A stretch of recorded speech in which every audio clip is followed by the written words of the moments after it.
But I'm more interested in the cases of Mayor Baste at saka kay VP Sara. Kasi almost similar yung kanilang mga sinabi, pero I'm just wondering why you did not investigate Mayor Baste, pero si Mayor Sara, hindi lang kayo nag-investigate, nag-repair pa kayo ng complaint sa DOJ, hindi po ba? Yun po yung amin pong ginawang investigasyon ay doon na po sa threat na sinasabi namin na pangkalawakan. Yung dito po kay Mayor Baste, kaya hindi po natin na inimbestigahan, isinasama po namin dito sa task force na ito to come out with the report eventually. But we have coordination also po with other agencies. Yes. So walang ongoing law enforcement investigation against Mayor Baste? Kasama po dito sa ano po namin sa special task force po. Yung bang special task force, and this was, this was also raised by the presiding officer nung nasa lounge kami kanina, na-form ba ito in relation to or in reference to the case of Mayor Baste o kay Vice President Sara? Yung pong trigger point na nangyari dito ay yung pong kay Mayor Baste po. But prior to that, we are continually monitoring the threat.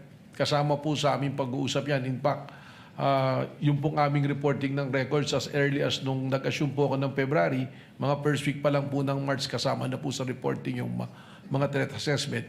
But nung napansin po namin na itong rage rally na to can escalate to a bigger threat to the national security, dun po namin ipinasok ito.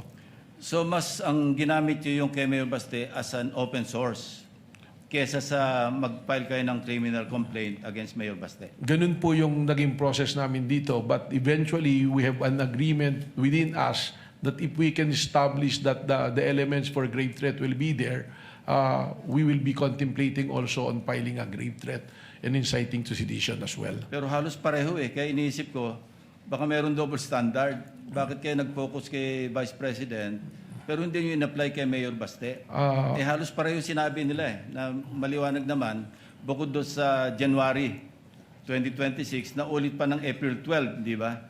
Na sinabing Romanov, threat against the first family, nasundan pa ng pupugot, ang kailangan lang namin yung ulo.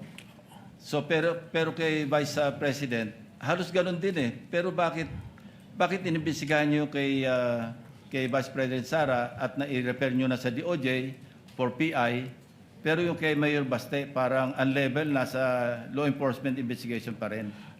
Sapagkat ang isa pong dinedevelop namin dito na theory po is yung sabwatan.